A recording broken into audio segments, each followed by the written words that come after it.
राज्यामध्ये गेले काही दिवस मोठ्या प्रमाणात अतिवृष्टी चाललेली आहे। साधारणपणे आतापर्यंत 975.5 मिलीमीटर एवढा पाऊस पडलेला आहे, जो सरासरीच्या 102% इतका आहे। काही भागामध्ये पूर परिस्थितीमुळे लोक अडकलेले आहेत। बीडमध्ये रेस्क्यू ऑपरेशन आपण चालवलं आहे, धाराशिवमध्ये रेस्क्यू ऑपरेशन चालवलेलं आहे। धाराशिवला आता 27 लोकांना हेलिकॉप्टरच्या मदतीने एनडीआरएफने बाहेर काढलंय। 200 लोकांना अजून वेगवेगळ्या ठिकाणी सुरक्षित ठिकाणी हलवलेलं आहे। आमचे आपत्ती व्यवस्थापन मंत्री गिरीश महाजन त्या ठिकाणी आहेत। त्यांनी ॲडिशनल हेलिकॉप्टरची मागणी केली आहे। तीही मी जी काही आपले मिलिटरी आहे ते मिलिटरीशी बोलून अजून कुठून आपल्याला ॲडिशनल हेलिकॉप्टर आणता येतील का अशा प्रकारचा प्रयत्न देखील चाललेला आहे। विशेषतः गेल्या काही दिवसांमध्ये अहिल्यानगर, जळगाव, सोलापूर, बीड आणि परभणी या भागामध्ये अतिशय मोठ्या प्रमाणात अतिवृष्टी झालेली आहे। जवळपास यामध्ये 8 जणांचा मृत्यू झालेला आहे, 10 जण हे जखमी झालेले आहेत। आता एनडीआरएफ आणि एसडीआरएफच्या 17 तुकड्या या सगळ्या भागामध्ये त्या ठिकाणी काम करतायत। आपल्याला कल्पना आहे की मागच्या काळातच आपण शेतकऱ्यांचं जे नुकसान झालं त्याचे पंचनामे करण्याचे आदेश आपण दिले होते आणि यावेळी आपण एकत्रित पंचनामे येऊन त्याला एकत्रित मदत करण्याच्या ऐवजी जसे पंचनामे येत आहेत तसं आपण मदत त्या ठिकाणी करतो। त्यामुळे आतापर्यंत आपण 31,64,000 शेतकऱ्यांना 2,215 कोटी रुपयाची मदत करण्याचे GR काढलेले आहेत। यातले जवळपास आता 1,829 कोटी रुपये जिल्ह्यांमध्ये जमाई झालेले आहेत आणि ते पुढच्या 8 ते 10 दिवसामध्ये, म्हणजे सुरुवात तर खात्यामध्ये जमा करायला केलीच आहे, पण पूर्ण जमा व्हायला त्याला तेवढा वेळ लागतो। पुढच्या 8 ते 10 दिवसामध्ये हे पैसे जे आहेत ते त्या ठिकाणी आम्ही जमा करणार आहोत। त्यामुळे जवळपास हे 2,215 कोटी रुपये हे तर जमा होतीलच, पण यासोबत अद्यापही हे काम थांबलेलं नाही आहे। कारण नवनवीन ठिकाणी पाऊस पडतोय, त्या ठिकाणचे पंचनामे करणे आणि त्या ठिकाणी मदत करणे हे आता ऑनगोईंग काम राहणार आहे। त्यामुळे एखाद्या जिल्ह्यामध्ये आता आपल्याला जरी कमी पैशाची मदत दिसत असली तरी तिथलं काम चाललेलं आहे, ते काम काही थांबवलेलं नाही आहे।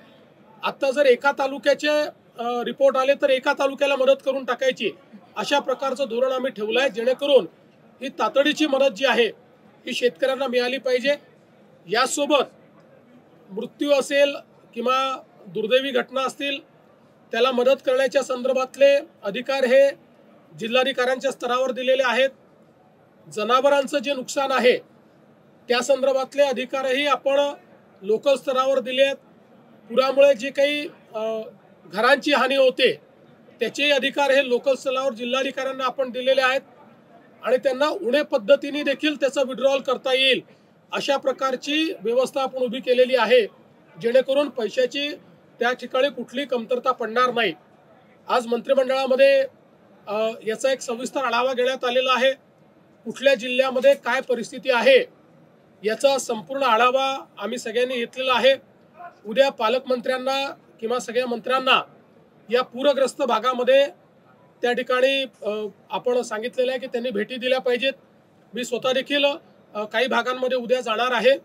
फक्त आमचा प्रयत्न हा असेल की जिथे मोठ्या प्रमाणात मदत कार्य चाललं आहे त्या मदत कार्यावर कुठला ताण येऊ नये अशा प्रकारचा आमचा प्रयत्न असेल तर त्याला उलट पूरक मदत काय करता येईल अशा दृष्टीने हे दौरे आमचे असतील आणि एक परिस्थिती समजून घेऊन त्यात अजून अधिक मदत आपल्याला काय करता येईल, जेणेकरून आज जो आमचा शेतकरी उद्ध्वस्त होतोय त्या उद्ध्वस्त होणाऱ्या शेतकऱ्याला आपल्याला कशा पद्धतीनं अधिकचा दिलासा देता येईल याचाही प्रयत्न राज्य सरकारच्या वतीनं केला जाईल। शरद पवारांचं म्हणणं आहे की जनावरांचं मोठ्या प्रमाणामध्ये नुकसान झालेलं आहे, घरांचं नुकसान आहे, शेतीचं वेगळं नुकसान आहे, अशा वेगवेगळ्या पद्धतीचं वेगवेगळं नुकसान भरपाई देण्यात यावी असं म्हणणं नाही। बरोबर आहे, त्यांचं म्हणणं कुठेही चूक नाही।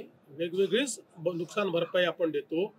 म्हणून मी सांगितलं की आपण ऑलरेडी सगळ्या कलेक्टरांना घराच्या नुकसानीबद्दल त्या ठिकाणी अधिकार दिलेले आहेत, जनावरांच्या नुकसानीबद्दल अधिकार दिलेले आहेत, त्याचं स्टँडिंग ऑर्डर आपण काढलेला आहे.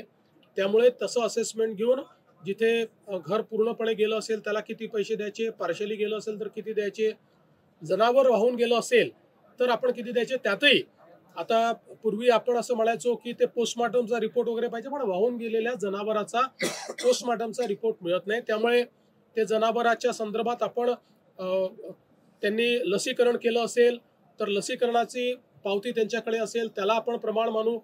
काही ठिकाणी ग्रामसभेने किंवा सरपंचाने किंवा जो ग्रामसेवक आहे त्यांनी सगळ्यांनी मिळून जर सर्टिफाय केलं की याच्याकडे जनावरं होती आणि ही वाहून गेलेली आहेत तर ते देखील आपण मान्य करू. अशा सगळ्या प्रकारच्या शिथिलता आपण आणतो. त्यामुळे घरांकरता, जनावरांकरता आणि शेतीकरता वेगवेगळ्या प्रकारची नुकसान भरपाई देण्यात येणार. साधारणपणे पाऊस जो आहे तो अजून चालूच आहे. विशेषतः असं लक्षात येतं की कमी दाबाचा पट्टा पुन्हा तयार होतोय. हा जर पट्टा मॅच्युअर झाला तर 27-28 तारखेकडे पुन्हा एकदा अतिवृष्टीची संभावना आहे. त्यामुळे त्याची काळजी प्रशासनही घेईल, शेतकऱ्यांनीही जी काळजी घेता येईल ती काळजी त्या संदर्भात घेतली पाहिजे, अशा प्रकारचं आव्हान आमचं आहे. उद्धव ठाकरे म्हणतात की मराठवाड्याला सापत्य वागणूक दिली जाते. कुठलेही मंत्री असतील, मुख्यमंत्री असतील, ते अद्याप मराठवाड्याकडे फिरकले नाहीत. केंद्राकडून एक 10,000 कोटीची मदत दिली पाहिजे. पहिल्यांदा तर जवळजवळ सगळे पालकमंत्री आपापल्या क्षेत्रात जाऊन आले, मराठवाड्यात जाऊन आलेले आहेत आणि उद्या देखील जाणार आहेत. मी स्वतःही जाणार आहे. आता खरं म्हणजे मला याचं राजकीयकरण करायचं नाही, पण अशी मागणी उद्धवजींनी करणं हे किती हास्यास्पद आहे. कारण त्यांच्या काळामध्ये ज्यावेळेस अशा प्रकारची घटना झाली होती त्यावेळेस लाल कार्पेटवर काय झालं होतं मला आता त्याच्यात जायचं नाहीये. पण ठीक आहे, त्यांनी राजकारण करू नये अशी माझी अपेक्षा आहे. लोकांना अशा काळामध्ये राजकारण अपेक्षित नसतं. सगळ्यांनी मिळून लोकांना मदत केली पाहिजे. पण दुर्दैवाने आपल्या राज्यामध्ये काही पक्षांना प्रत्येक गोष्टीत राजकारण करायचं असतं. त्यामुळे मी त्यांच्या राजकारणाकडे लक्ष देणार नाही. यामध्ये जी काही मदत आहे ती आम्ही करू आणि केंद्र सरकारने मदत करेल.